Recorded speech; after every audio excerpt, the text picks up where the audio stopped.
compartir, debatir lo que a ti, lo que a mí nos pueda interesar. Son muchas voces unidas en una, nadie te viene a callar. Hola a todos, bienvenidos, ya estamos subidos en el andén de Blue Radio, como ustedes saben, para que no atropellen la opinión. Gracias por acompañarnos en las estaciones de Blue, en blueradio.com, Facebook Live y a través de Noticias Caracol ahora en YouTube. Esta semana, por supuesto, como lo habíamos anticipado, como lo habíamos hablado la semana pasada, pues fue semana de manifestaciones, fue semana de paro nacional. Volvimos a ver cosas muy parecidas a las que vivimos en Colombia el 21N de 2019, cuando la agitación estaba muy grande en el país.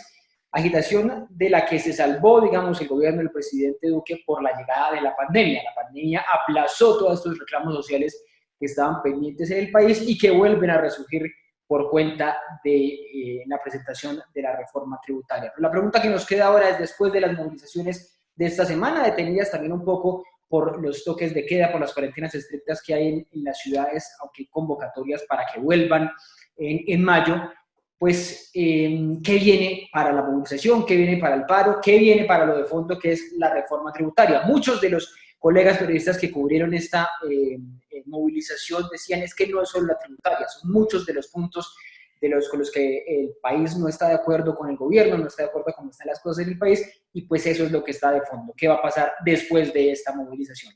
Y para hablar del tema, para hablar de qué viene después del paro, ya están subidos en el andén, y ustedes los van a escuchar, ya los están viendo. Están subidos Catalina Suárez, Luisa Portela y Jorge Turbay. A todos ustedes un saludo muy especial. Bienvenidos de nuevo al andén y gracias por estar montados. Empiezo preguntándole primero a Catalina por esa situación, por lo que viene para la movilización, por lo que viene para el paro, ahora que la movilización pues mutó de alguna manera, volvieron los cacerolazos, pero hay que hacerla también de otras maneras. Cata, buenas noches, bienvenida al andén. ¿Qué viene? ¿Qué viene en esta movilización del paro nacional y de la reforma tributaria, que es la queja, por supuesto, más grande que hay en este momento? Muchísimas gracias, Ricardo, por la invitación y por estar de nuevo acá con estos grandiosos compañeros.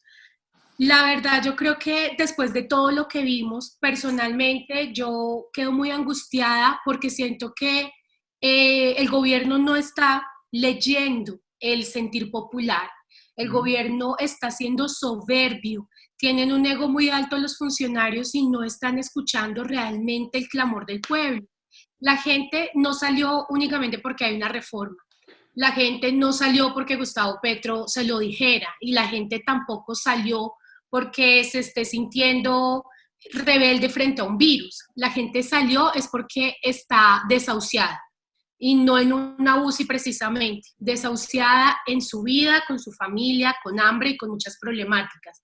Entonces, yo que soy una persona que ha apoyado al gobierno nacional, que le he hecho críticas, no estoy de acuerdo con la reforma, estoy muy angustiada de ver que tantos asesores que pagamos los colombianos, tantas altas consejerías innecesarias, viceministerios, y yo la verdad no veo a hoy un funcionario que esté conectado con lo que está pasando.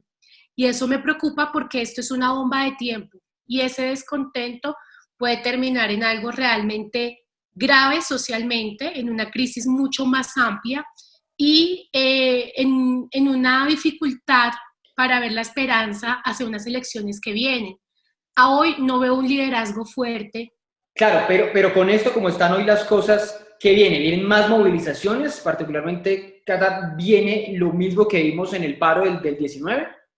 Ricardo, yo creo que sí vienen más protestas, la indignación está en un punto muy, muy fuerte, pero adicional, si no hay un gobierno que empiece a escuchar, que abra unas mesas de diálogo, que los ministros empiecen a entender hacia dónde está yendo este país, si eso no sucede, creo que vamos a tener protestas así enfrentemos el pico que estemos enfrentando.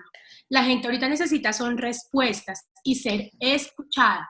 Si esto no sucede, la indignación va a crecer y pues con toda la razón.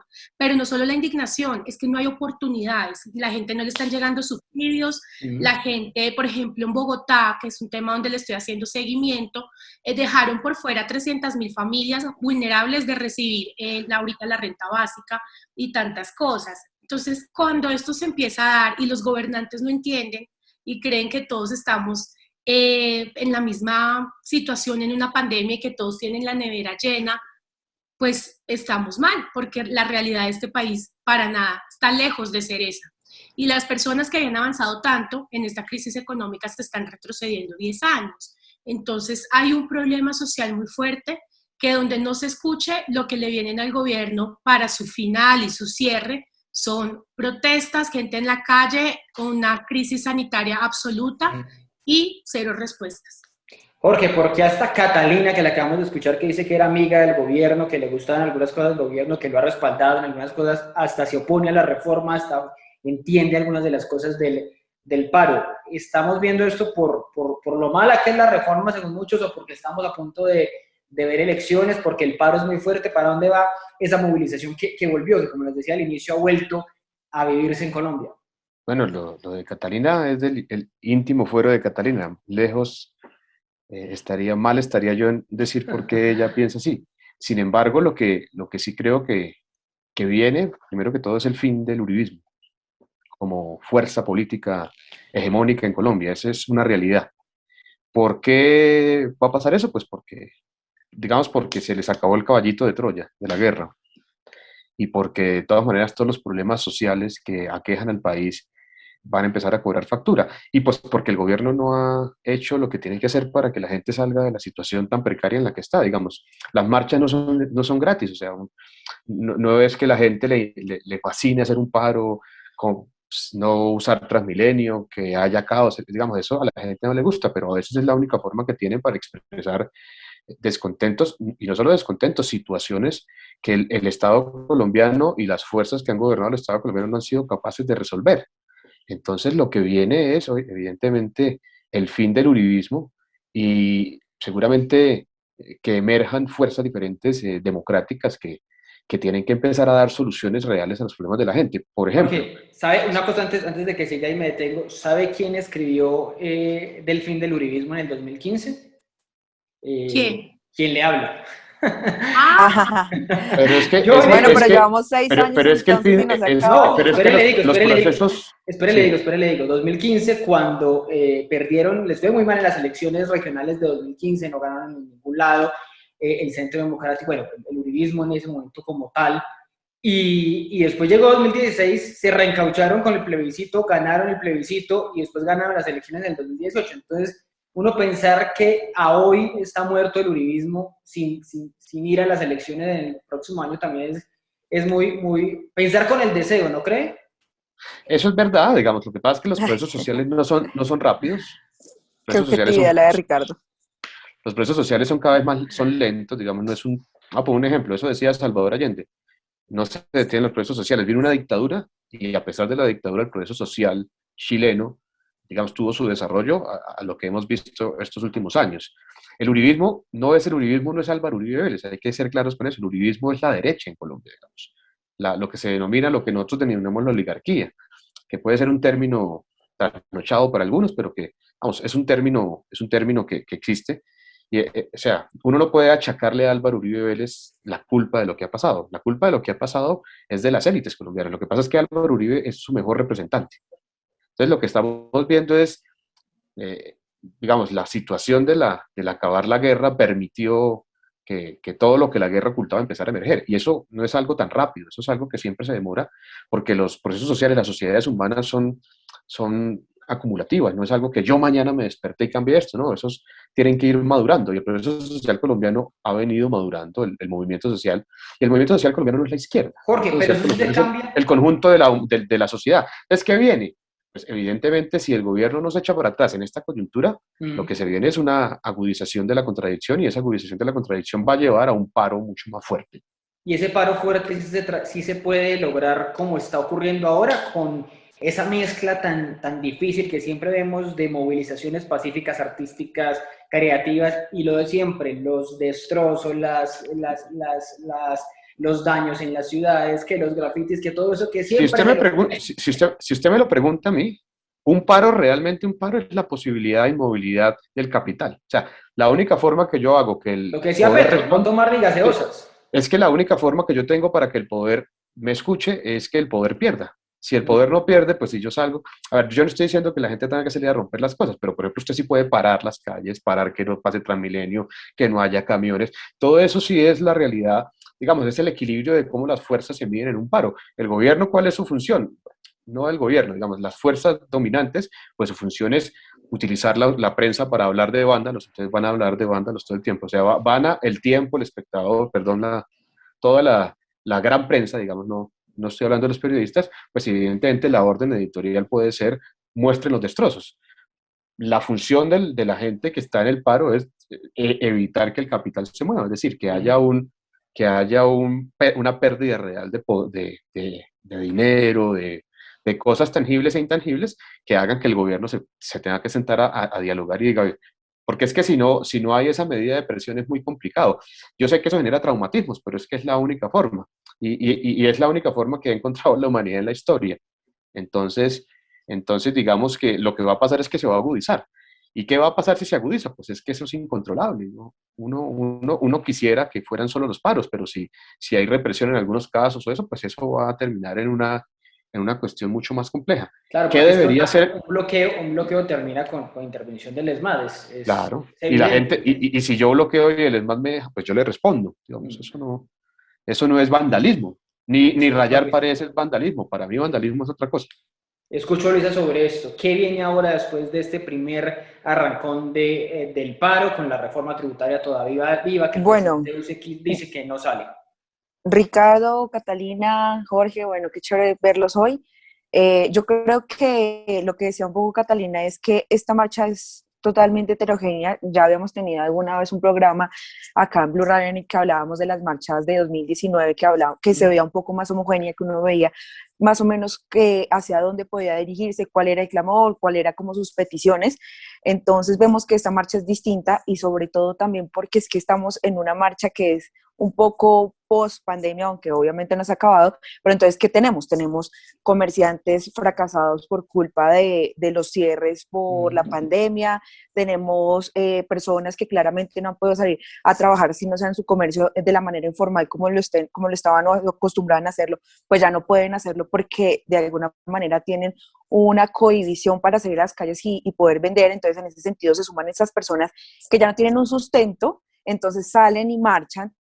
Hay digamos que esta marcha del 28 reunió a muchas personas que están inconformes en general, no solamente con lo que pasó en 19, yo creo, sino con lo que está pasando ahorita, que no tienen recursos y que se están viendo pues hundidos un poco en el tema de los recursos económicos, que no tienen cómo sustentar a sus familias. Y pues se le suma a esto que sale una reforma tributaria que ni siquiera está bien explicada, que ni siquiera está bien difundida con los partidos políticos que de alguna manera son esas personas a las que escogemos para que nos representen, y salen todos también diciendo es que no estamos de acuerdo con una reforma que ni siquiera conocemos, que hasta ahora nos están presentando. Entonces se reúne un inconformismo total, o sea, con decirles que yo también dije como, pero ¿qué es esta reforma teniendo en cuenta el momento en el que estamos? Y yo también he sido una persona que cuando me parece y cuando estoy de acuerdo, pues defiendo los postulados del gobierno nacional, pero entonces con la reforma uno dice como, ¿qué pasa? Entonces ya todo el mundo, no solamente las personas del 2019, sino ahora clase media, clase alta, todo el mundo reúne esa inconformidad y lo vimos en las calles. O sea, la gente salió, bueno, también porque están cansados de estar encerrados, que eso estoy totalmente en desacuerdo, que nos encierren. Finalmente, entonces, ahora, se puede protestar, pero entonces no se puede trabajar, no se puede vivir, no se puede estudiar, pero sí protestar. Entonces, digamos que de alguna manera eso fue lo que se vio el 28 en las calles, se vio la inconformidad total con todo lo que está pasando en el país. Sin embargo, también digo que hay un poco de incoherencia con muchas de esas personas que salen a marchar el 28, no con todas, porque es que lo que les digo, es supremamente heterogénea, Sí, sino de pronto con esas personas que vienen desde el 2019 promoviendo el paro. ¿Por qué digo la incoherencia? Porque entonces, claro, salen y marchan en contra de la reforma, pero al tiempo son las mismas personas que están pidiendo un montón de subsidios que uno dice, ok, es importante hasta un punto el tema de los subsidios porque se necesita crear como una base para que se para que estas personas puedan de alguna manera tener algo y puedan surgir. Pero entonces cada vez salen y piden y piden y piden. Y es que, Ricardo, hay que entender que los subsidios no son gratis, que tienen que salir de alguna parte. ¿De dónde salen? Pues de los mismos contribuyentes, de nosotros mismos. Entonces ahí hay que ver y digamos que llegar a un equilibrio en qué manera decimos no a la reforma, pero en qué manera también decimos tampoco se pueden más subsidios. También salen las personas que venían promoviendo el paro de 2019, pero son los mismos que votaron, claro, un proceso de paz que es supremamente costoso, que es otra arista a toda esta inconformidad que hoy se ve hoy en día. Y tenemos, Ricardo, hoy el Estado, ¿a cuántas personas también está interviniendo para ayudarlas en el tema de su reinserción? Yo le tengo el dato. ¿Cuánto vale la JEP? ¿Cuánto vale? Hay muchísimas Luisa, cosas que hoy está pagando. eso Espérame, no es Jorge, cierto. déjame terminar. ¿Cuántas personas, o sea, cuánto estamos pagando hoy como Estado, como contribuyentes, a que todo este posacuerdo también de alguna manera pues se lleve a cabo? Y esto no se puede negar, o sea, en este momento yo no estoy poniendo una posición si estoy en desacuerdo o no con el tema del proceso de paz, porque bueno, eso ya lo discutimos, esa es otra conversación. Estoy hablando de qué pasa después del tema del posacuerdo, pues que hay un gasto inmenso también por parte del Estado y hay muchísimas cosas que hoy estamos gastando que salen del contribuyente y que salen de los impuestos. Entonces hay que mirar también cómo, no a la reforma como la presentaron, pero es que es necesaria, de alguna manera tienen que salir los recursos. Luis, abre un debate grandísimo que es parte y de fondo de lo que tiene la tributaria y de lo que tiene este gobierno y de lo que se está viendo en el mundo. En Estados Unidos, por ejemplo, lo que está proponiendo el presidente Biden es ampliar el Estado, ampliar el gobierno, que los ricos paguen, que la clase media no sea la que responda. Y abro el debate un poquito para escucharlos. Esto de fondo se resolverá en las elecciones del próximo año. Esto es un abrebocas de que vamos a tener un gobierno que va a ampliar el Estado, que va a hacer asistencialismo, que va a hacer... bueno, eso que le temen mucho socialismo en el país. Eso no se llama asistencialismo, eso es un término maniqueo. Es un derecho. No. El derecho sería que todos pudiéramos tener unas oportunidades para salir adelante, pero es que eso no es necesariamente un subsidio, es abrir oportunidades de emprender, de trabajar, de Reagan decía que el mejor subsidio era el empleo, ¿no? Entonces ahí es una diferente forma de verlo, ¿no? Reagan es un republicano ultraconservador. No, por eso estoy diciendo que son formas pero Reagan no generó tanto empleo. Lo importante es Reagan la idea, no generó tanto empleo. Pero, a ver, no sé quién quiere responder, me imagino que va Catalina por orden. Yo sí soy una fiel creyente que la mejor política social es cuando se brindan oportunidades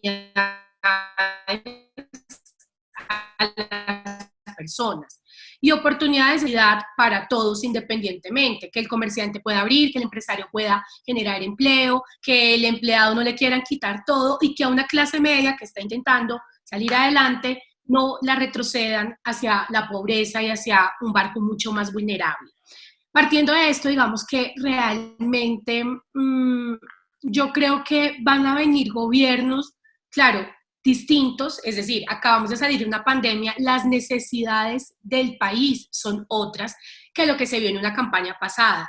Los congresistas la van a tener muy difícil, Ricardo, va a ser la campaña más costosa de la última década, yo creo. Entonces acabamos de ver unos cambios gigantes, la gente no come cuento, ya estamos frente a una sociedad, frente a unos jóvenes que sí votan, que están reclamando, y la gente definitivamente sí está exigiendo un cambio. Ahora, no sé si ese cambio sea hacia una izquierda. Me parece terrible el llamado de muchos políticos a estas marchas y luego dejar a la gente sola. Y me parece terrible, no porque estén ellos llamando a una marcha violenta, porque no lo vi que llamaron a manifestarse pacíficamente, pero ellos se quedaron en la casa. Bueno, de Petro no sé qué tan pacíficamente lo hace. La gran mayoría se quedaron en la casa. Sí, y Petro no salió, los senadores convocantes no salieron. No. Bueno, Gustavo Bolívar solamente paró para que lo vieran en la lista, en la llamada lista en el Congreso, pero miren, que estaba en la marcha. No, yo vi a Gustavo Bolívar marchar toda la marcha. Permítanme, yo cierro. No solo es el punto de que no salieron, es la mediocridad de lo que salieron a decir. Es decir, estamos frente a una izquierda y una derecha que en este momento no representa al ciudadano. Estamos frente a un montón de gente, que fue la gran mayoría, que se manifestó en paz. Estamos frente a lo mismo de todas las marchas, que es un grupo de infiltrados que salen a hacer de todo. Estamos frente a un país que se indigna dependiendo de quién es la víctima. Lo vimos con los medios de comunicación que fueron atacados. O sea, que hay una serie de cosas gigantes. Pero a mí sí me duele que la gente crea en ciertos líderes y que esos líderes lo único que hagan sea ayudar al movimiento de la indignación en una narrativa, pero al momento de la verdad salen con una mediocridad y con absolutamente nada y dejaron a la gente sola. Gustavo Petro, que tanto habló de esta marcha, que la noche anterior dijo que se iba a dirigir en una alocución, que le iba a hablar a la nación. Y yo dije, hombre, ese es el candidato que va liderando en las encuestas, el que dejó sola a la gente en una marcha. Entonces también acá hay que mirar a quién se le está copiando, a una persona que dice que no compremos ni una gaseosa, que hagamos todo lo contrario, pero que tampoco acompaña al pueblo en una lucha justa, en una pedida al gobierno de que los escuche justamente. Acá hay una serie de cosas que a mí sí me parecen terribles, desde los líderes. ¿Hubo mediocridad, Jorge? Mire, yo no voy a, digamos, es que a mí no me gusta que el debate termine en esas cosas. Digamos, estamos hablando de la reforma tributaria, estamos hablando de las marchas del futuro de Colombia y terminamos, perdón Catalina, en el tema de Petro, salió, no salió. A ver. No, pero no Vamos, solo a ver, yo puedo entender, yo puedo entender, Jorge, yo puedo te quiero entender. hacer una pregunta, pero no de Petro. Yo te hago una pregunta que me gustaría que tú, de verdad... Pero es que yo no la voy a responder, Cata. No tenemos... Dejé la pregunta, Bueno. que Cata haga la pregunta. Una pregunta solamente, acá en Son de Paz. ¿No es muy mediocres los líderes de izquierda y derecha que tenemos actualmente? Independientemente de si son de derecha y de izquierda. Digamos, yo creo que algunos sí, algunos no. Lo que pasa es que yo no quiero caer, o sea, el problema de Colombia no es únicamente un tema de liderazgos. El problema de Colombia es un problema estructural. Yo puedo entender que Luisa quiera plantear que el problema es el acuerdo de paz y que quieran desviar el debate. Bueno, eso es entendible. Digamos que esa es un poco la función. No se desvía el debate. Sí, yo creo que eso sí es O sea, es un ítem que se tiene que tener en cuenta. Es el marco que algunos quieren establecer, pero es respetable. Yo no estoy diciendo que esté mal. Hablemos de subsidios. ¿Tú sabes el principal subsidio en Colombia a quién se lo dan? Dímelo, Jorge. Las subvenciones por todo lo que se implementa con zonas francas y eso llega a los 60 billones de pesos. El principal subsidio en Colombia se lo dan a la clase empresarial y a los que más recursos tienen. Entonces no es cierto que los recursos de los subsidios sean todos para los pobres. A ver, yo no estoy diciendo claro, que pero estas grandes empresas también generan empleo, entonces de alguna manera hay como una retribución en el tema de los subsidios, ¿entiendes? Claro. Entonces hay que mirar también, o sea, no se puede quedar como subsidian un tema de empresas, pero también, ¿qué hacen las empresas? Las empresas generan empleo. Yo dije, sí a los subsidios, pero los subsidios que generan empleo, los subsidios que no se quedan simplemente en un tema asistencialista que te da para ti para vivir al diario, pero no es un subsidio que te está implementando para poder trabajar. Un momento, Jorge, que Cata se va a despedir, se va a ir, se tiene que ir en ese momento, pero le quiero preguntar a ella simplemente una respuesta corta que me dé. ¿Quién es el beneficiado? ¿Quién se ve beneficiado con estas movilizaciones, con este paro, con estas marchas que seguramente van a seguir o van a aumentar?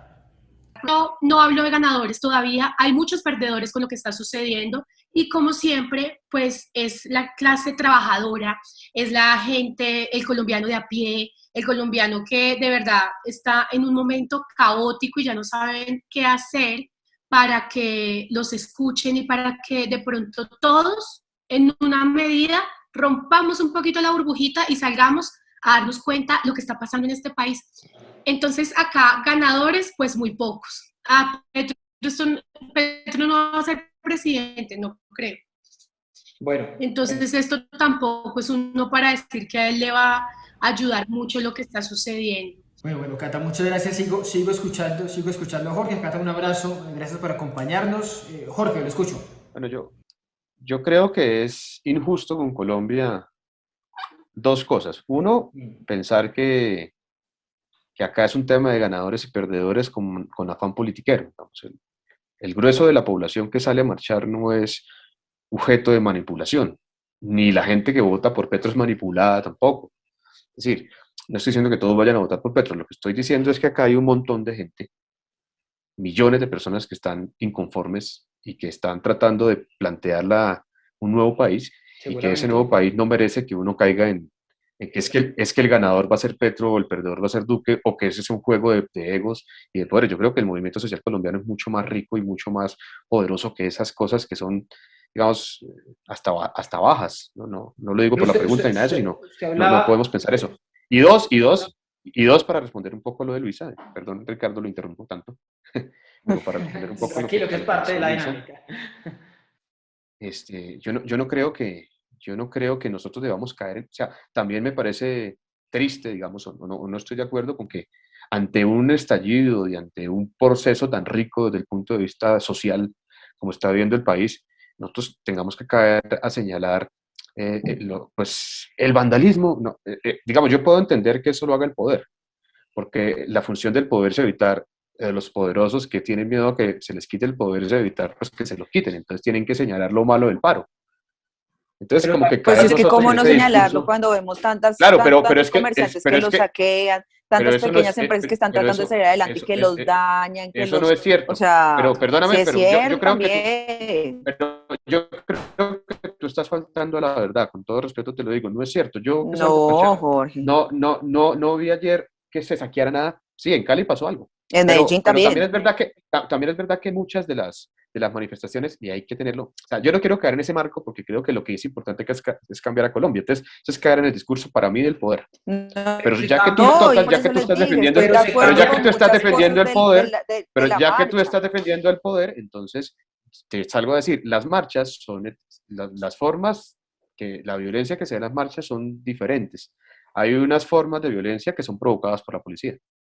Y hay videos que lo muestran claramente. La gente está pacífica y el ESMAD reprime y Pero después Jorge, no te escuché. es posible hacer cambios dañando Transmilenios, 130 y pico buses, dañando bancos. Pues es que si el poder, Hay una frase, no, Pam, escúcheme la es que frase, si el poder no escucha, se van a dañar más cosas. Esa usted es la sabe, realidad, no es usted lo que yo sabe, quiera, usted es lo sabe que que va a hay pasar. frases una frase que dice que la revolución o los Entonces sí cambios es no se verdad, hacen entonces sin ahí me da la violencia. razón cuando yo lo digo. No, Entonces, no, pero lo mira, que quiero ahí decir, Jorge lo me que quiero acaba de decir dar es la que razón, que si el poder no escucha, entonces que hay que dañar las no, cosas. Entonces, si ven lo que que si hay pasa es que, personas que salen a la marcha A ver, pensando de Luisa, esa pero a ver, manera, vamos a entonces hacer, no me diga a mí que faltó a la verdad cuando vamos a ser cuando honestos, les estoy demostrando que es que pasan a cosas, ver, que es que se daña el bienes lo que yo públicos, que es sí que he se demostrado, daña el bien lo privado. que yo he demostrado Entonces acá sí es que la pasa. policía es la mayor Ya uno, generadora de violencia en las marchas. Luisa, La mayor responda. generadora de violencia en las marchas sistemática es la policía. Uno, dos.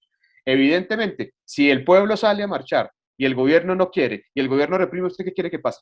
Ay, no, paz y amor, no, eso no va a pasar. Luisa que O responda, sea, que estaba respondiendo. seamos honestos y seamos serios en eso. Eh, pues bueno, es que ahí lo que acabo de decir, o sea, entonces Jorge de alguna manera me da ya la razón cuando me dices que si el gobierno no escucha, entonces hay que destruir. Entonces miren que yo Yo no no he estoy dicho que hay que destruir, lo que desfasada. estoy diciendo es que, es que esas son las consecuencias de que un gobierno sea Entonces, sordo. entonces no es que estoy equivocada, no es que esté tildando mal cuando les estoy diciendo, es que hay personas que de paso, o sea, ya salen a la marcha pensando que no los van a escuchar. Y en parte yo digo como, Pues ok, es que no los escuchan. eso es una cosa diferente si los No escuchas es o que no no, los van a pero escuchar, salen no los pensando, escuchan. espera un momento, No. lo estoy poniendo por partes.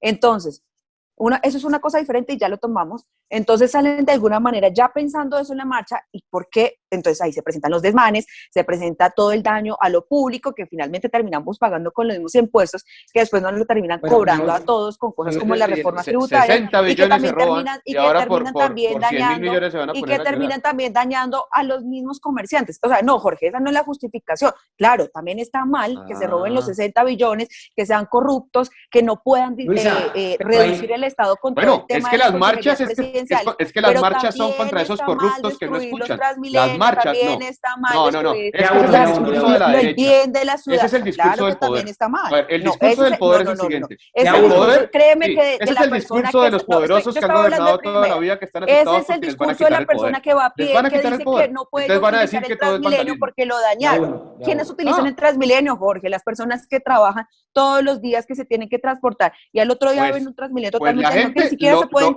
transportar. Pues lo que mira lo que sale lo también, que las muestra la mismas realidad de personas la están gente es que inconformes la con mayoría de la eso. gente prefiere caminar que seguir comiendo mierda. ¿Usted cree? Esa es ¿Usted la está realidad seguro? sí, estoy convencido. Así es como piensa la gente, porque la gente que toda la No, pues vida, porque no sé por cuánta gente está hablando, Jorge, porque uno pero ve cosas evidentemente totalmente yo conozco más a diferentes. la gente humilde que tú. No, ejemplo. ¿por qué lo dices? ¿Cuál es Porque la yo trabajo diferencia? con porque yo trabajo con Porque ellos todos yo los días y también tú eres del trabajo con Partido ella, yo también Conservador. salgo todos los No, no días, yo inventes, tengo no un inventes. El proyecto. Partido No Conservador es la inventes defensa de tú. la élite. Pero El ¿qué te Partido Conservador pasa, es la Jorge? O defensa de la sea, élite. ¿cuál es Bueno, el bueno. Mira, O este es sea, un no debate vengan que no es acá a ahora, que no es personal, estamos ustedes no hablando son de ideas. Y representantes me del dices a pueblo. mí que yo no represento la No, gente, pues, ¿por qué? pues ¿Cuál es tu porque, razón? Porque tú sí trabajas y yo no con las personas. pues ¿Quién te porque dice eso? evidentemente, ¿Quién? Bueno, ¿Quién? nosotros sí, No, estamos, sí. ese no, me porque parece que no es el evidentemente debate de trabajamos, Ricardo Señalamientos y me parece personales. pero que más allá de Jorge se eso, está metiendo con más allá cosas de que no eso, para no son. volverlo personal, No, es un tema sencillo. no lo Es un vuelvas tema sencillo. personal. Por eso, No, No, porque es que tú dices, Jorge. es que la ¿Quién gente, dice no, es que eso? tú dices, es que la gente No. está no, cansada de no. todo. ¿Y tú quién Sí, eres tú Pero para Jorge, sí. ¿Y representar quién lo que eres dice tú la para gente? representar no hay entonces a la que, gente? Yo Pues Jorge, porque yo represento a trabajo los allá y que porque yo con los los que yo, conozco. yo Tú nunca has también ido por trabajo con allá. la gente. bueno, Cuando tú los, ¿Cómo vayas que por no? allá me cuentas. ¿Cómo que no? un momento los dos. Pero hay un punto ahí, es que hay gente, como lo dice Jorge, que le doy la razón de que hay gente en los barrios, en las calles, los excluidos, los que no están incluidos en la sociedad, que están muy bravos, que están muy molestos, que dicen esta sociedad no me pertenece, yo no tengo sentido de pertenencia ni por Transmilenio, ni por, no sé, ni por un local, ni por el parque, y por eso sale a vandalizar como sale a vandalizar. Pero también hay gente que de alguna manera va a salir a decir, hombre, en estos momentos Transmilenio es el que me presta el servicio, yo me veo afectado por las marchas, claro que hay vandalismo, porque lo ha habido. Entonces hay que sopesar también los dos lados de lo que se está viendo. Para finalizar, a ver, yo creo que es entendible que, y no lo digo por Luisa, yo creo que es entendible que acá haya sectores interesados en que se visibilice mucho el vandalismo. Esos son los sectores que tienen poder. Y los sectores que tienen poder y lo quieren perder, van a estar todo el tiempo con el foco en el vandalismo. Lo más importante acá Pero es... lo hubo, Jorge, lo hubo, no lo vamos a negar, lo hubo. Habrá, pero eso es parte del marco de la derecha, desde nuestro punto de vista. No. Bueno, ese es nuestro punto de vista, tú tendrás... Bueno, sí, acaba. Que no me lo que nosotros lo hubo. lo que nosotros creemos es que evidentemente siempre que hay manifestaciones hay unos sectores muy poderosos que ponen el foco en el vandalismo. Sin embargo, lo importante acá es que el movimiento social colombiano está saliendo y le está demostrando poder real al gobierno y el gobierno tiene que escuchar. Y el gobierno escucha o escucha.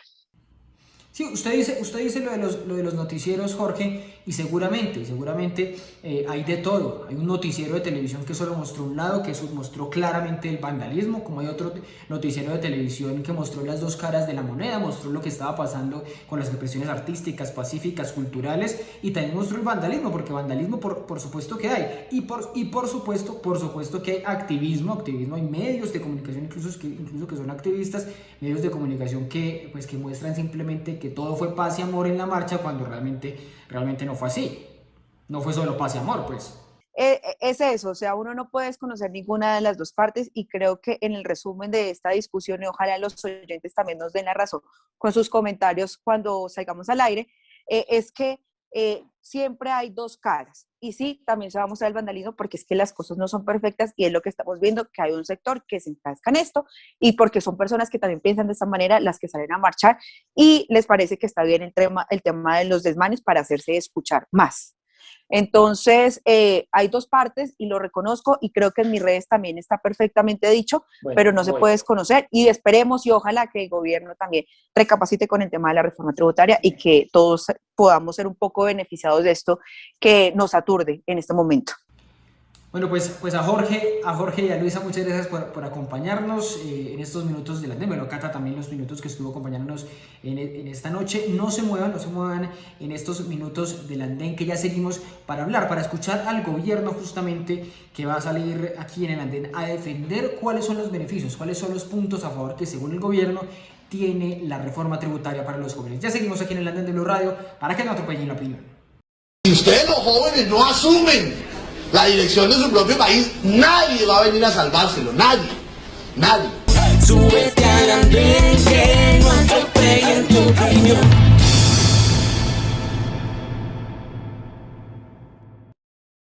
Gracias por seguir con nosotros aquí en el andén de Blue Radio, como ustedes saben, para que no atropellen la opinión. Gracias por acompañarnos a través de Blue Radio, blueradio.com, en el Facebook de Blue Radio Colombia y a través de Noticias Caracol ahora en YouTube. Bueno, estamos hablando un poquito de lo que dejó las manifestaciones del miércoles pasado, lo que dejó la protesta de algunos en todo el país para rechazar la reforma tributaria. Sin embargo, el gobierno insiste en la iniciativa de la reforma tributaria, pero también insiste en el planteamiento de que hay muchos beneficios para los jóvenes dentro de esta propuesta que le lleva el gobierno al Congreso, que realmente la han denominado ellos en el gobierno la Ley de Solidaridad Social. ¿Realmente beneficia a los jóvenes? ¿Realmente habrá algo que les interese a ellos, que son básicamente los representantes o los principales promotores de las movilizaciones que ocurrieron esta semana, pero que seguramente se prolongarán mientras esté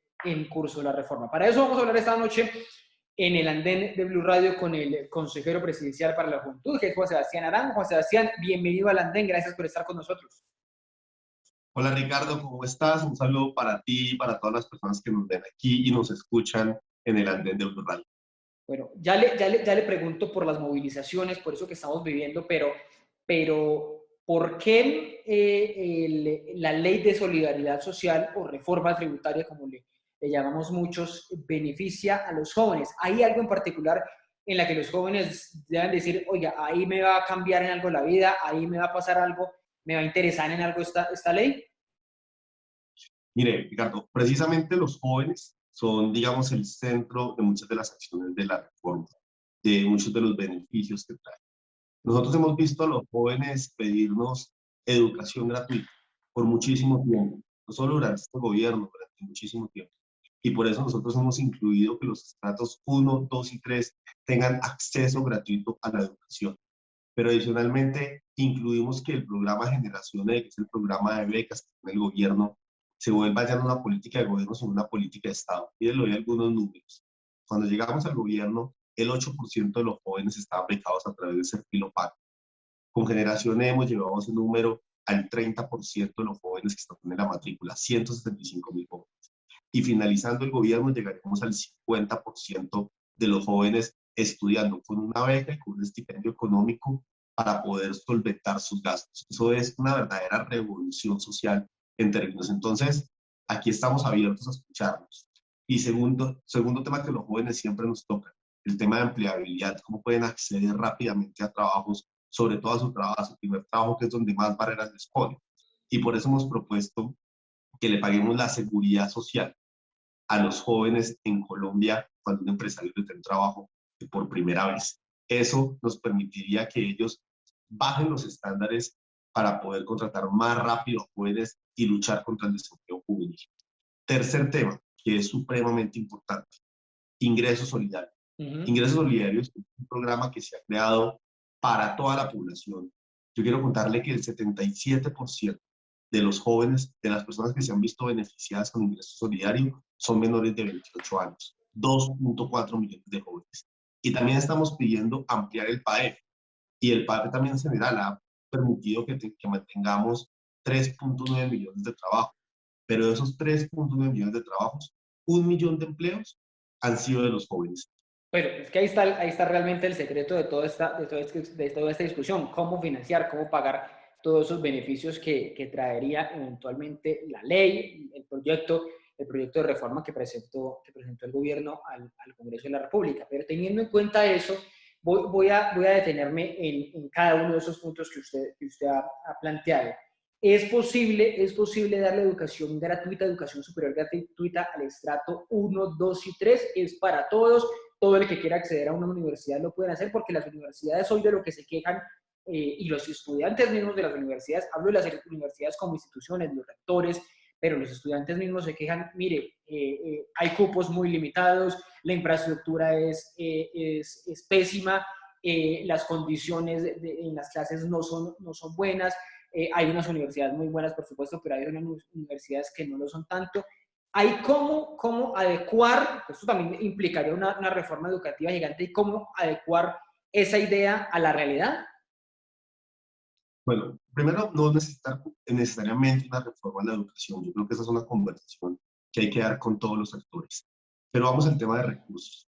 Nosotros hemos destinado 47 billones de pesos en este año para la educación. Ha sido el presupuesto más grande que se ha dado para la educación en Colombia nunca antes. Pero ese incluye la educación superior, porque esa es la queja de las universidades, que no son universidades incluidas. El sector educativo en general, y ya le cuento más específicamente de educación superior. Entre el año 2018 y este presupuesto que aprobamos para el 2021, el presupuesto en educación ha crecido más de 9 billones de pesos. Eso realmente demuestra, primero, una convicción propia del gobierno para apostarle a la educación y a la educación pública, y ya me detengo en ese punto, y sobre todo con recursos que se necesitan. Ahora, pasemos a la educación superior. Hemos escuchado desde el año 2008 y hay un pliego de peticiones del movimiento estudiantil y del movimiento universitario alrededor de cómo potencializar y mejorar la educación pública en Colombia. El crecimiento del presupuesto hace parte de eso, pero mire, Ser Pilo Paga, que era el programa que tenía el anterior, tenía 37.000 jóvenes becados únicamente en instituciones de educación privada. Lo que nosotros estamos haciendo con Generaciones, que lo queremos volver una política de Estado, es precisamente que los jóvenes puedan escoger instituciones públicas e instituciones privadas. Hoy tenemos 165.000 jóvenes becados. De esos 165.000, 150.000 están en el programa de equidad, es decir, los jóvenes que menos oportunidades tienen, pero que necesitan acceder a la educación superior. Y esos jóvenes, en su gran mayoría, están en la educación pública. Y los jóvenes que están en excelencia pueden escoger una universidad pública o una universidad privada. Es decir, todos los recursos de Generación E no van destinados a la educación privada, como se hacía con Ser Pilo Paga. Todo lo contrario, lo que hemos hecho es promover y propiciar la educación pública para que esas universidades tengan fuentes de ingreso adicionales. Juan Sebastián, para poder... me tengo ahí un segundo, si me lo permite, cuando usted habla de la excelencia, porque eso hacía Ser Pilo Paga con los pilos y eso hace Generación E con los excelentes. Entonces, el que le va muy bien en el colegio, el que le va muy bien en ICFES, pues es premiado, por supuesto, pero hay estudiantes que pues, no les va bien en el colegio, no les va bien en el ICFES. Yo conozco mucha gente que era muy mala en el colegio y en la universidad son unos genios, son unos duros, son los mejores, les da proyecto. Hay un castigo para ellos en este mismo modelo que repite lo de Ser Pilo Paga a los que no son tan buenos, los que eran paguitos, o se amplía aquí el espectro para que el que le fue regular en el colegio tenga cupo. Todo lo contrario. Generación tiene dos componentes, el componente de excelencia y el componente de equidad.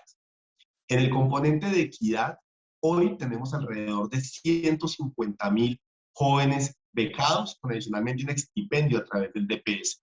Esos jóvenes a través no de sus calificaciones, como acceden los de excelencia, sino a través de sus condiciones sociales. Es decir, jóvenes que tienen cierto puntaje en Sisbén que requieren ese apoyo del gobierno para poder ir a la educación pública. Pero adicionalmente, usted me preguntaba lo de si es posible pagar la educación pública a los estratos 1, 2 y 3. Sí es posible y ya lo demostramos. ¿Cómo lo demostramos? A través del Fondo de la Solidaridad Educativa que se creó a raíz de la contingencia por el COVID, en alianza con las gobernaciones y con las alcaldías. Hoy hay más de 500.000 jóvenes que no están pagando un solo peso de esos estratos 1, 2 y 3, becados y, con matrícula sin ningún costo en las instituciones educativas entre el segundo semestre del año pasado y este primer semestre. ¿Qué queremos hacer con la reforma nacional sostenible? Que eso sea un programa que se decante únicamente de lo que tuvo que ver con la pandemia, sino que sea de largo aliento, que sea una política de Estado. Y por eso estamos proponiendo que con parte de los recursos que provienen de esta reforma, 700.000 jóvenes de estratos 1, 2 y 3 puedan acceder gratuitamente a la educación pública. ¿Se puede? Claro que se puede. Ya lo estamos demostrando, ya lo estamos haciendo. Muchos de esos jóvenes se están viendo beneficiados. Sí. Oye, una cosa para hablar de la financiación de estos estudiantes que son de todos de los estratos más vulnerables del país, y es algo que ocurrió justamente el miércoles en el paro. Usted sabe que ahí se generan unas discusiones muy grandes a través de las redes sociales, se reviven muchas pugnas políticas, y ocurrió algo, y es que en Cali un grupo de jóvenes tumbó un bus del mío, del sistema de transporte masivo, y una de las influenciadoras de redes sociales, una influenciadora muy cercana al partido de gobierno del Centro Democrático, se preguntaba, esta es la gente a la que le quieren pagar la educación, esta es la gente a la que le quieren dar educación gratuita a estos vándalos, a esta gente que está en las calles. Y pues hay otra discusión alrededor de eso, y es que justamente por la falta de oportunidades es que pasa lo que pasa en estas movilizaciones. ¿Usted qué responde a eso? A decir que a esos vándalos les van a dar educación gratuita? Bueno, yo creo que vamos a partir esto en varias partes. Primero, yo creo que tenemos que ponernos de acuerdo como sociedad que la violencia nunca conllevará nada. Ni en la protesta, ni en ningún escenario, la violencia será un camino ni agredir ni a las demás personas, ni mucho menos también a los bienes públicos que nos pertenecen a otros. Segundo punto, yo creo que las generalizaciones no le hacen bien a este país. Yo creo que cuando hacemos ese tipo de generalizaciones no aportan en la conversación, no conllevan absolutamente nada. Y en ese sentido, es donde yo creo que es válido el debate y poder hablar en Colombia. Miren, uno de los grandes retos que tienen los jóvenes en este país es perderle el miedo al acuerdo y al disenso. Mientras hay sectores que quieren llevar a los jóvenes a las orillas, el gran reto que ustedes tienen como jóvenes es perderle el miedo al acuerdo y poder aprender a construir con los diferentes. Es que la conversación no significa que todos tengamos que estar de acuerdo en las posiciones, es todo lo contrario. Yo, por ejemplo, como veo las opiniones de los jóvenes, la instrucción que recibió el presidente, y yo me recorro este país conversando con ellos, y es que las opiniones de ustedes, no importa en qué orilla estén, tienen que ser un puente que nos permita construir una conversación para que surja el disenso y a través del disenso se puedan construir consensos. Las opiniones y las ideas de los jóvenes no pueden ser una brecha que nos divida como sociedad. Nosotros tenemos que superar eso. Y ese es el gran reto que los jóvenes en Colombia tienen. Perderle el miedo al acuerdo y al consenso. O sea, Sebastián, vuelvo a hablarle de las iniciativas, de lo que está previsto en la reforma, en la ley de solidaridad, como la llama el gobierno, y es sobre qué va a pasar si el estrato 1, 2 y 3, todo completico, recibe educación gratuita, acceso a la educación superior. ¿Qué va a pasar con el ICETEX? Si acaba, no seguirá sirviéndole a esos estratos. Y le pregunto también por qué, si desde la consejería hay alguna relación con el ICETEX, que para muchos es una pesadilla, que para muchos se vuelve ese karma impagable que sigue trabajando y sigue pagando y sigue pagando y sigue pagando el estudiante después de graduarse. ¿Qué pasa y cómo armonizar esa cuestión con el ICETEX? Bueno, es todo lo contrario y creo que estamos de acuerdo en algunas cosas y es lo importante que es el ICETEX para los jóvenes, pero también una realidad, y es que los tiempos cambiaron y el ICETEX también tiene que cambiar. Y por eso nosotros desde el gobierno hemos propuesto una reforma al ICETEX que está presentada en el Congreso de la República. Hace alrededor de 3 semanas la presentamos y lo que hace ICETEX, ese nuevo modelo del ICETEX es, primero, no concentrar la operación en el crédito, sino en el estudiante y en cómo ese estudiante no se le vuelve, eso que usted dice, una carga infinita en su vida para pagar. Segundo, en cómo la gobernabilidad del ICETEX incluye a sus usuarios jóvenes, a sus usuarios universitarios. Y tercero, una propuesta que hemos venido haciendo y que con este proyecto de ley de reforma del ICETEX vamos a poder cumplir, y es que el ICETEX tenga la tasa de mercado más baja del mercado de cualquier tipo de crédito educativo para poder que los jóvenes puedan acceder. Es todo, digamos, lo contrario.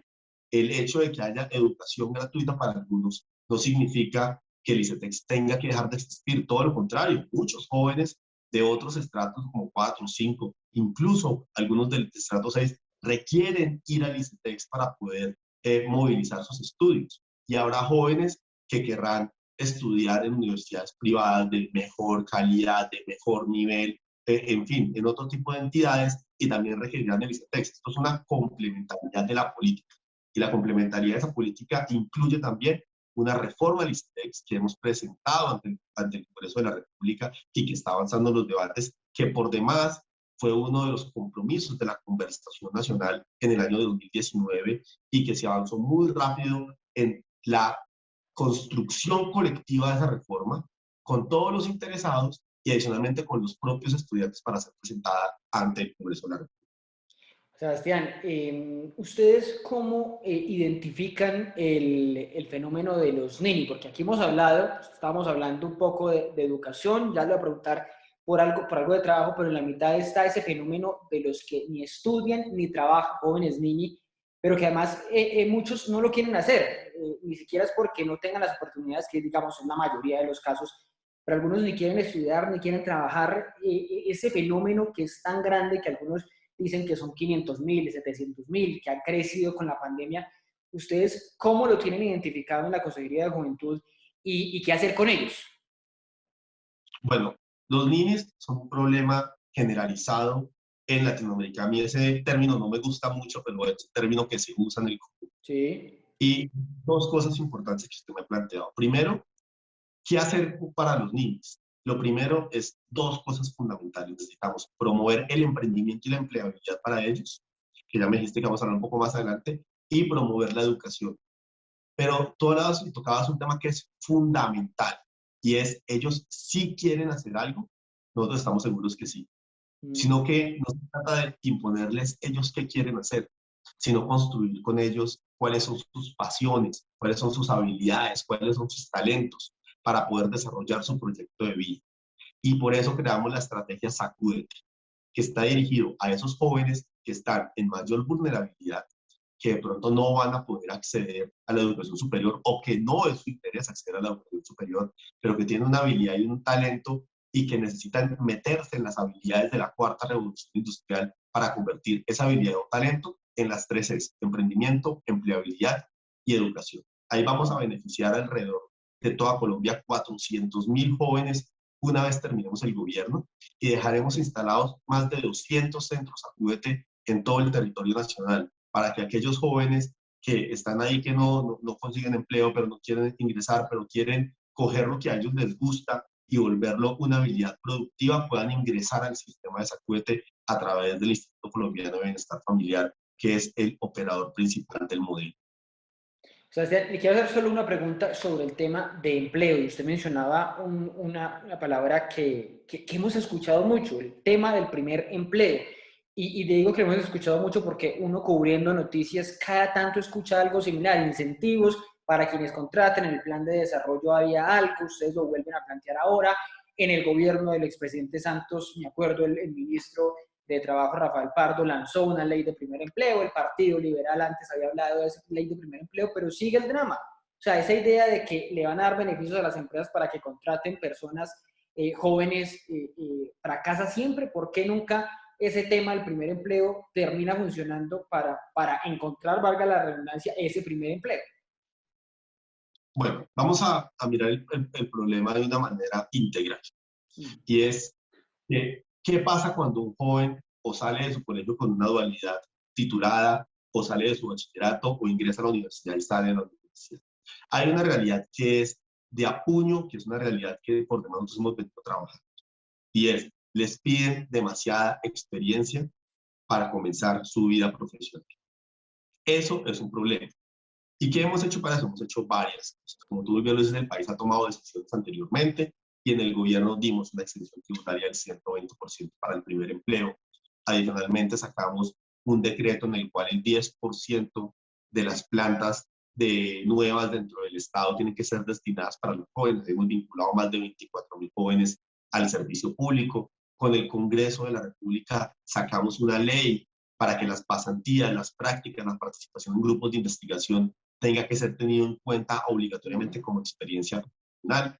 Y sacamos dos instrumentos que son importantísimos, que fue la Ley de Emprendimiento y el COMPES de Emprendimiento, para que los jóvenes que no quieren ser empleados pues puedan transitar a la vida productiva a través del emprendimiento con mayores facilidades. ¿Y por qué hemos incluido en esta reforma social sostenible la posibilidad de que a los jóvenes se les pague la seguridad social desde el Estado, para que la carga impositiva sea menor para las empresas y se animen a contratar más jóvenes? Porque pese a que en el peor momento de la pandemia tuvimos alrededor de 34% de desempleo juvenil, y hoy en día estamos en un 21%, es decir, esas medidas que te conté realmente han ayudado a ampliar la cifra junto con el PAEF, con la reactivación económica segura, etcétera. Sigue siendo insuficiente el esfuerzo y hay que ser más agresivos en los beneficios para que los jóvenes se puedan contratar. Sí, le quiero hacer dos preguntas finales. Se nos está acabando el tiempo y le pediría respuestas lo más cortas que consideren. Con todo este paquete que estamos viendo, con este paquete de ofrecimientos a los jóvenes, de beneficios, de realidades que les pueden cambiar a ellos, ¿por qué usted cree que son los jóvenes los que más se oponen a la reforma tributaria? ¿Por qué los jóvenes vuelven a la calle? ¿Por qué los jóvenes, según algunas encuestas, son los que más se oponen al gobierno del presidente Duque? Bueno, varias cosas. Primero, yo creo que tenemos, no solo en Colombia, sino en todo el mundo, una juventud exigente. Una juventud que le está pidiendo no solo al gobierno del presidente Duque, sino a los estados en general, que se esfuercen más por ellos. Y yo eso siempre lo veo positivo, porque es una creencia de los jóvenes sobre el público, sobre cómo construimos lo público. Ahora bien, cuando yo hablo con los jóvenes de Colombia, ellos no tienen, digamos, muchos reparos sobre este paquete social que estamos presentando. ¿Por qué? Porque ellos marcharon en noviembre del 19 por educación pública gratuita, y esto lo contiene. Marcharon por una reforma del ICETEX, y lo contiene. Marcharon por que haya mayores facilidades para emplearlos, lo contiene. Entonces, sobre el paquete social, yo creo que lo que hay en algunos casos en particular es cierto oportunismo político de algunos que no quieren que se avance en esa agenda social porque sus intereses políticos están ahí de por medio. Pero segundo, creo que la conversación con ellos está más centrada en las fuentes, en cómo financiamos este paquete. Y hay una confluencia de cosas. Primero, una responsabilidad que tenemos con la información. Los que consumimos información, en este mundo de la información, no toda la información es verdad. Hay información verdadera, hay información a medias y hay información falsa. Y ahí tenemos una inmensa responsabilidad, todos como sociedad, de aprender a administrar esa información para poder comunicarnos de manera eficiente. Y segundo, pues hay puntos que han sido, digamos, discutidos por los diferentes sectores políticos, juveniles, etcétera, que el gobierno mismo ha dicho, hombre, ahí está el foro natural para dar esa conversación y ese debate, que es el Congreso de la República. El gobierno está totalmente abierto para que demos esa conversación, pero aún así también estamos escuchando a los jóvenes en el territorio, estamos abriendo los espacios de conversación para escucharlos. Entonces yo creo que la conversación está más centrada en cómo financiamos este tipo de programas a el paquete social como tal. Y la pregunta final, con todo esto, Juan Sebastián, consejero presidencial para la juventud, partiendo de ese cargo suyo, ¿qué le responde a los que dicen es que el gobierno del presidente Duque es el gobierno del presidente más joven, pero con ideas menos jóvenes? Pues yo le confieso que eso pues no obedece a la realidad. Una cosa son las opiniones, pero no los hechos. Y los hechos hablan por sí solos. El gobierno que más le ha apostado a la educación pública en Colombia, con presupuesto, con programas como Generación E, con programas como Matrícula Cero. Ese es el gobierno que ha puesto realmente la economía naranja a funcionar a través de beneficios puntuales para los artistas del país. Ese es el gobierno que está insertando a Colombia en la cuarta revolución industrial a través de dejar el país conectado al 70%, formar 100.000 programadores en cuanto antes, llevar internet gratis a 10.000 colegios por 10 años. Este es el gobierno de los vehículos eléctricos que más ha diversificado la canasta energética en Colombia con energías renovables, que estamos sembrando 180 millones de árboles. Entonces, pues yo obviamente creo que el debate se abre, las opiniones se abren, pero una cosa es lo que algunos contradictores políticos y opositores quieren hacer ver como realidades, cuando esas realidades no se están alineando con las evidencias. ¿Tenemos retos gigantes? Claro que los tenemos. ¿Están solucionados todos los problemas? No están solucionados con todos los problemas, pero el plan de desarrollo que nosotros presentamos al Congreso de la República y estamos ejecutando es el Plan Nacional de Desarrollo, que tiene una agenda innovadora, competitiva y que le permite, sobre todo a los jóvenes más vulnerables y con mayores dificultades, poderse vincular a la universidad pública gratuita, al emprendimiento, a la empleabilidad, a la conectividad y al mundo verde. Pues veremos si todas estas iniciativas, estas ideas que tiene el gobierno termina por convencer a los jóvenes, que son los que siguen en pie de lucha, manifestándose, muchos de ellos, porque no están muy de acuerdo con estas medidas, quizá no las conocen como usted dice, no están informados, otra hipótesis es que estén manipulados, ahí entran a jugar muchas variables, muchas hipótesis sobre lo que está pasando por estos días en el país. Pues es el consejero para la juventud, el consejero presidencial para la juventud, Juan Sebastián Arango. Me alegra mucho tenerlo en esta noche del andén y nos hablamos para una próxima. Claro que sí, un abrazo muy grande para ti y para todos, y por favor, cuídense mucho en este momento. Sí, señor, los jóvenes, de todas maneras, todavía que creíamos que estábamos muy libres, muy salvados de la pandemia, pues ahora nos está tocando de cerca, mucho más de cerca. Ustedes, muchas gracias por atendernos, por acompañarnos en esta noche del andén. La próxima semana nos escuchamos con otro personaje y otro debate para que no atropellen la opinión.